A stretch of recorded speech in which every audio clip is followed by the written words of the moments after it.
Failing ventures and Twitter hiatus spark Tai Lopez bankruptcy concerns. Influencer, entrepreneur and self-help guru Tai Lopez is having a very strange year. The usually loud and self-centered 46-year-old, well known for his videos showcasing his sports cars, mansions and bookshelves, has gone uncharacteristically quiet on his social media, save for YouTube and Instagram, where he continues to push self-help podcasts and book reviews. So what's going on?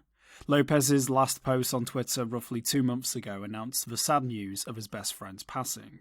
While it's undoubtedly tragic to lose a loved one, and certainly a valid reason to take a social media hiatus, the loss isn't the only explanation as to why Lopez's posting has diminished. On March 2nd, the Wall Street Journal reported that Lopez's company, Retail E-Commerce Ventures LLC, was struggling to stay afloat and seeking legal assistance from Kirkland & Ellis, the same law firm working with Celsius Network and Voyager Digital in their respective bankruptcy cases. There has been no update since. Buy low, sell lower.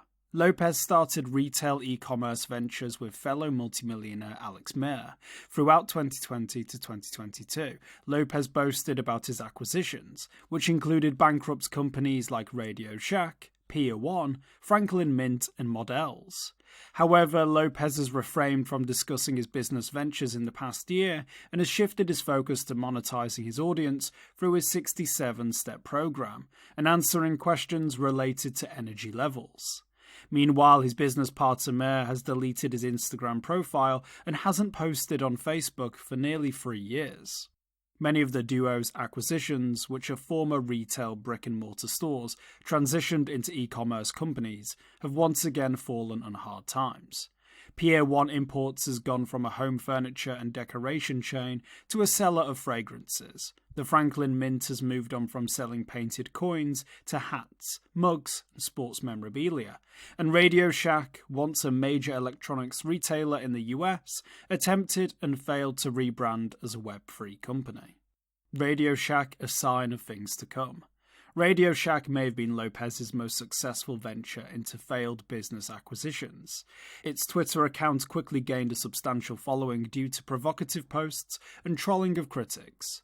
Unfortunately, 2 weeks after FTX's collapse, the account fell silent and hasn't been active since. The electronics chain, which pinned its hopes on becoming a decentralized exchange and even spun up a token on the Binance Smart Chain, has shuttered RadioShack.org. Its crypto token Radio has plummeted from a high of $0.037 to $0.00065, a loss of 98%. So while it's impossible to say if Lopez or Retail E-Commerce Ventures will be bankrupt soon, it's quite clear that all of his acquisitions are struggling. Not to mention, Lopez's pleas for people to contact him about selling their companies, quote, doesn't inspire confidence, as one online commentator noted.